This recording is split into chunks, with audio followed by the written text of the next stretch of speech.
बिस्मिल्लाहिर्रहमानिर्रहीम।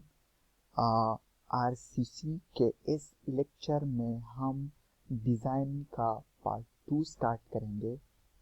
इसमें हम पढ़ेंगे ultimate string design of flexural reinforcement. Reinforcement तो आप लोग जानते हैं किसे कहते हैं, सरिये को, सरिया, ठीक है। और फिर फ्लेक्सुरल रीइंफोर्समेंट क्या होता है? फ्लेक्सुरल रीइंफोर्समेंट वो रीइंफोर्समेंट होता है जो मूवमेंट को बर्दाश्त करता है, ठीक है। बीम में लंबाई के लिहाज से जो रीइंफोर्समेंट इस्तेमाल होता है उसे हम फ्लेक्सुरल रीइंफोर्समेंट कहते हैं और ये बेंडिंग मूवमेंट को बर्दाश्त करता है। ये बेंडिंग मूवमेंट को बर्दाश्त करने के लिए हम इस्तेमाल करते हैं। जिस तरह आप लोग देख सकते हैं, इधर ये एक बीम है, इसका ये क्रॉस सेक्शन है। इसमें आप ये जो दो ब्लैक डॉट नजर आते हैं इसको हम सरिया कहते हैं। ये सरिया है, ठीक है। तो ये सरिया, इन दो को, इसको हम क्या कहते हैं? फ्लेक्सुरल रीइंफोर्समेंट कहते हैं, क्योंकि ये फ्लेक्चर को बर्दाश्त करने के लिए हम बीम में इस्तेमाल करते हैं, इसलिए इसको फ्लेक्सुरल रीइंफोर्समेंट कहेंगे। अब इसको हम डिजाइन किस तरह कर, हमें किस तरह पता चलेगा कि इस बीम में मैंने रीइंफोर्समेंट के इतने बार इस्तेमाल करने हैं, 3 इस्तेमाल करने हैं, 4 इस्तेमाल करने हैं, 5 इस्तेमाल, किस तरह मुझे पता लगेगा? तो ये मुझे डिजाइन करना पड़ेगा कि इस बीम के लिए जब ये लोड हो तो इस लोड के लिए बीम में आपने 2 रीइंफोर्समेंट इस्तेमाल करने हैं, 3 रीइंफोर्समेंट, इसको तो इनकी तादाद मालूम करना किसी खास किस्म के लोड के लिए क्या कहलाता है? डिजाइन कहलाता है। किस चीज का? फ्लेक्सुरल रीइंफोर्समेंट का। अब जब हम ये डिजाइन करते हैं तो हम कुछ एजम्पशंस करते हैं, ठीक है। हम कुछ एजम्पशंस करते हैं। इधर हम इस डिजाइन में 2 एजम्पशंस करते हैं। एक एजम्पशन ये है कि strain distribute linearly across the section. Across section जो स्ट्रेन होता है वो लीनियरली तब्दील होता है। आप देख सकते हैं कि इधर ये जो आपको ये जो इंक्लाइन लाइन नजर आता है, ये क्या है? ये आपको स्ट्रेन देता है। आपको देता है कि ये अगर आपको ये जो स्ट्रेट लाइन नजर आता है, ये अगर सेक्शन है तो इस सेक्शन के टॉप पे इतना स्ट्रेन होगा, फिर इस पॉइंट पे इतना, फिर इस पॉइंट पे इतना, और इस सेक्शन के दरमियान वाले पॉइंट पे स्ट्रेन 0 होगा, ठीक है। अब आगे देखिए, अब जब आप इस दरमियान वाली लाइन से नीचे जाते हैं तो इस पॉइंट पे स्ट्रेन इतना, इस पॉइंट पे स्ट्रेन इतना, और इस आखिरी वाली बॉटम पे स्ट्रेन इतना है, ठीक है। तो ये हो गया लीनियर। आप ये जो स्ट्रेन का ये जो डिस्ट्रीब्यूशन आपको नजर आता है डेप्थ के, क्रॉस सेक्शन के डेप्थ के एलांग, इसको हम लीनियर डिस्ट्रीब्यूशन कहते हैं, ठीक है। तो ये स्ट्रेन का प्रोफाइल है और ये क्या है? लीनियरली डिस्ट्रीब्यूटेड है, ठीक है। अब देख सकते हैं कि at an ultimate strain of 0.003। अब आते हैं कि कंक्रीट कितना स्ट्रेन बर्दाश्त कर सकता है और स्टील कितना स्ट्रेन बर्दाश्त करते हैं। तो सबसे पहले आते हैं कंक्रीट की तरफ। तो कंक्रीट कितना स्ट्रेन बर्दाश्त करता है? ज्यादा से ज्यादा 0.003, इतने तक कंक्रीट स्ट्रेन बर्दाश्त कर सकता है। इतना स्ट्रेन कंक्रीट में पैदा हो सकता है। अगर आप कंक्रीट में इतना स्ट्रेन प्रोड्यूस करें तो ये बर्दाश्त कर लेगा। अगर इससे ज्यादा हो तो कंक्रीट, मतलब कि कंक्रीट बिल्कुल टूट का शिकार हो जाए, कंक्रीट बिल्कुल ही फेल हो जाएगा, ठीक है। तो आपने याद रखना है कि कंक्रीट में अल्टीमेट स्ट्रेन कितना होता है? तो आपने बोलना है कि 0.003 ये कंक्रीट में अल्टीमेट स्ट्रेन है। अब आप लोगों ने पढ़ा है कि जिधर स्ट्रेन ज्यादा होता है उधर स्ट्रेस भी ज्यादा होता है। तो इधर आप इस डायग्राम में देखें, तो इस डायग्राम में आप देखें तो ये जो सेक्शन है, इधर टॉप पे स्ट्रेन ज्यादा है, इधर आप देख सकते हैं ये लाइन इधर बहुत बड़ा है, फिर आहिस्ता नीचे नीचे कम होता जाता है। इधर 0 हो जाता है, फिर यहाँ से फिर जब आप और नीचे जाते हैं तो ये बढ़ता जाता है, और फिर जब सबसे निचले पॉइंट पे ये फिर से बहुत ज्यादा हो जाता है। तो जो स्ट्रेन होता है वो सेक्शन के टॉप पे यानी इधर ज्यादा होता है और नीचे इधर ज्यादा होता है, ठीक है। तो टॉप सेक्शन के टॉप और बॉटम पे स्ट्रेन सबसे ज्यादा होता है, और जिधर स्ट्रेन ज्यादा होता है उधर स्ट्रेस ज्यादा होता है, ठीक है। तो इधर आप देख सकते हैं कि at an ultimate strain of 0.003 the stress at extreme fibre of the beam reaches ultimate strength of concrete F-C।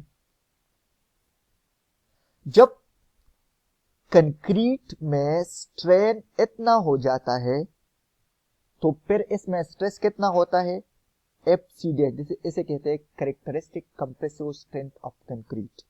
जब कंक्रीट में स्ट्रेंथ इतने तक पहुंच जाता है तो फिर स्ट्रेस इतने कितना हो जाएगा, फिर Fc डैश। Fc डैश क्या होता है, characteristic compressive strength of concrete. जिस हम बोलते हैं कि 3000 psi, 6000 psi, 7000 psi, तो ये O है, ठीक है। जब ये तब कंक्रीट में प्रोड्यूस होगा जब कंक्रीट में स्ट्रेंथ कितना हो जाए, 0.003 हो जाए। अब कहते हैं कि the distribution of the compressive stresses is a complex curve. अब कंक्रीट में चूंकि आप लोगों ने ये आपका ये जो लाइन है ये न्यूट्रल लाइन है, इस न्यूट्रल लाइन के ऊपर आपके पास दबाव होगा और इस न्यूट्रल लाइन के नीचे आपके पास खिंचाव होगा, ठीक है। तो चूंकि कंक्रीट खिंचाव में कमजोर होता है इसलिए हम इसमें नीचे क्या इस्तेमाल करते हैं, स्टील इस्तेमाल करते हैं, ठीक है। अब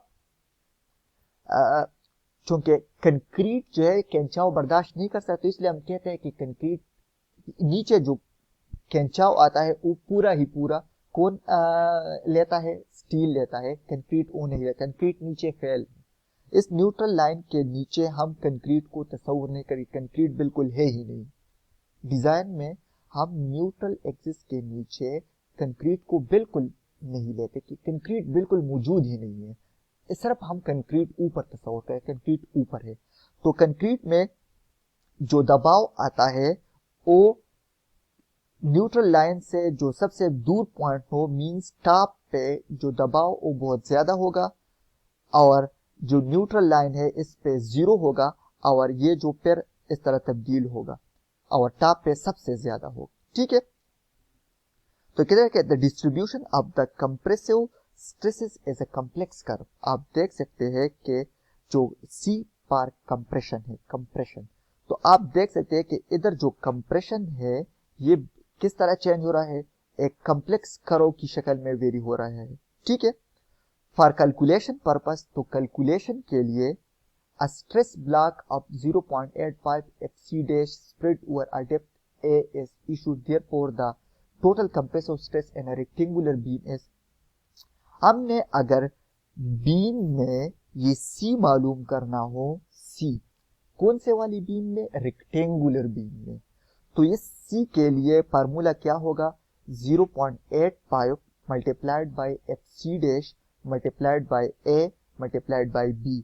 अब ये B क्या है, तो ये B आप इधर देख सकते हैं, ये बीम का जो विड्थ होता है या कोई इसे ब्रेड्थ भी कहते हैं, इसको हम B कहते हैं, तो इधर B ये है, ठीक है।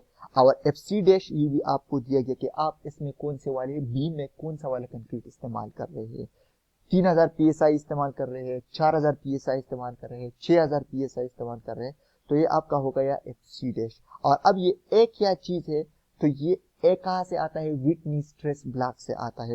ये आप नीचे देख सकते हैं, नीचे आप देख सकते हैं ये क्रॉस सेक्शन है, ये न्यूट्रल एक्सिस है, तो ये जो काला आपको नजर आता है इसका ये जो गहराई है इसको हम क्या कहते हैं, ए कहते हैं, ठीक है। और इसको हम क्या कहते हैं, बी कहते हैं। तो इसी तरह आपने अगर कंक्रीट रिइंफोर्स कंक्रीट डिजाइन में कंक्रीट बीम को डिजाइन करना है तो कंक्रीट बीम के लिए जो सी मालूम करना है उसके लिए फार्मूला ये होगा और इसमें ये 0.85 multiplied by Fc dash multiplied by A, तो A इधर है एंड B और B ये है। इसके बाद आते हैं कि at ultimate stress situation the concrete at top portion is subjected to compression. मैंने आपको बताया है कि न्यूट्रल एक्सिस से ऊपर क्या होता है, कंप्रेशन होता है, और वो कौन बर्दाश्त करता है, कंक्रीट बर्दाश्त करता है। ठीक है, the compressive stress distribute uniformly over a depth ए। तो आप इधर देख सकते हैं कि इधर जो कंप्रेसिव स्ट्रेस है वो यूनिफॉर्म है। ठीक है, the resultant of compressive stress C is located at a distance a/2 from the top surface. अब इधर ये जो C लग रहा है, C, तो C का फासला इस ऊपर व इस टॉप से, ये जो C का ये जो फासला होगा ये बराबर होगा a/2, a/2 ये फासला C और इस लाइन के दरमियान ये जो फासला होगा ये a/2 के बराबर होगा, ये कह रहा है। ठीक है, फ्रॉम द टॉप सरफेस से C का जो फासला होगा वो a/2 होगा। The tensile force is taken by rebars at an effective distance d from the top surface। और ये जो चूंकि न्यूट्रल एक्सिस के नीचे क्या होता है, न्यूट्रल एक्सिस से इसके नीचे क्या होता है, टेंशन होता है। टेंशन कौन लेता है, ये जो आप स्टील इस्तेमाल करते हैं ये लेता है। और इन स्टील का फासला इस टॉप सरफेस से कितने पे होता है, डी फासले पे होता है। मींस इस टॉप सरफेस से इस रिइंफोर्समेंट तक ये जो फासला होता है इसे हम कहते हैं डी, डेप्थ कहते हैं। इसे क्या, डी, इसे हम इफेक्टिव डेप्थ कहते हैं। डी क्या होता है, इस टॉप सरफेस से इस रिइंफोर्समेंट के दरमियान ये जो फासला होता है इसे हम इफेक्टिव डेप्थ कहते हैं, डी। ठीक है, अब टी हम किस तरह मालूम कर रहे हैं, इधर आप देख सकते सी के लिए आपने तो फार्मूला देख लिया, अब टी किस तरह मालूम करेंगे। तो टी आप देख सकते हैं, टी के लिए ये फार्मूला है ASFY is equal to ASFY, ये टी के लिए फार्मूला है। इसमें ये AS क्या है, ये AS रिइंफोर्समेंट का एरिया है कि आप इसमें कितना स्टील इस्तेमाल करते हैं, उसका रकबा कितना है। तो ये एरिया के लिए, स्टील के लिए तो एरिया ऑफ स्टील होगा। और FY क्या है, ये स्टील का यील्ड स्ट्रेंथ है, जिस पे स्टील फेल हो जाता है उसको हम क्या कहते हैं, FY कहते हैं। ये ओ स्ट्रेस है। तो T इसके बराबर होता है और C किसके बराबर होता है, C इसके बराबर होता है। ठीक है, वेयर FY क्या है, यील्ड स्ट्रेंथ ऑफ रिइंफोर्सिंग स्टील है, और AS क्या है, एरिया ऑफ स्टील बार है। ठीक है, और ये T और ये C ये दोनों बराबर होते हैं। T इसके बराबर होता है और C इसके बराबर होता है, और फिर T और C बराबर होते हैं। तो इसको आप बराबर लेंगे तो इससे ये आपका ये स्मॉल a आ जाएगा। स्मॉल a किसके बराबर होगा, ASFY इंटू डी। AS क्या है, एरिया ऑफ स्टील, FY क्या है, yield strength of steel, D क्या है, इफेक्टिव डेप्थ, और F' क्या है, ये कंप्रेसिव स्ट्रेंथ है कंक्रीट का, D क्या है, वेट है, D क्या है, डेप्थ है। तो इस फार्मूला से आप A मालूम कर सकते हैं, इस फार्मूला से। ठीक है, ये आपका A का फार्मूला हो गया, इससे आप A मालूम कर सकते हैं। ठीक है, अब क्या है, एक और चीज होता है उसे हम कहते हैं रिइंफोर्समेंट रेशो। रिइंफोर्समेंट रेशो उसको हम, ये है, ये आपका रिइंफोर्समेंट रेशो है। तो ये रो, जिसे हम रो से जाया करते हैं, ये आपको ये स्मॉल p नजर आता है, ये क्या है, रो है। ये किसके बराबर होता है, area of steel divide by B and D. AS क्या है, एरिया ऑफ स्टील है, B क्या है, विड्थ ऑफ द सेक्शन, और D क्या है, depth, effective depth of the section. इससे हम क्या मालूम कर सकते हैं, रिइंफोर्समेंट रेशो मालूम करते हैं। ठीक है, और इससे हम क्या मालूम करते हैं, एरिया, ये विटनी स्ट्रेस ब्लॉक जो विटनी ने डिस्कवर किया है, इन्वेस्टिगेट किया है, इसका जो डेप्थ होता है टॉप सरफेस से, जिसे हम A कहते हैं, उसको हम किस तरह मालूम करेंगे, इस फार्मूला से मालूम करेंगे। ठीक है, तो ये आपका हो गया A किस तरह मालूम करें। इंशाल्लाह नेक्स्ट लेक्चर में हम आगे पढ़ेंगे इसे। Thank you.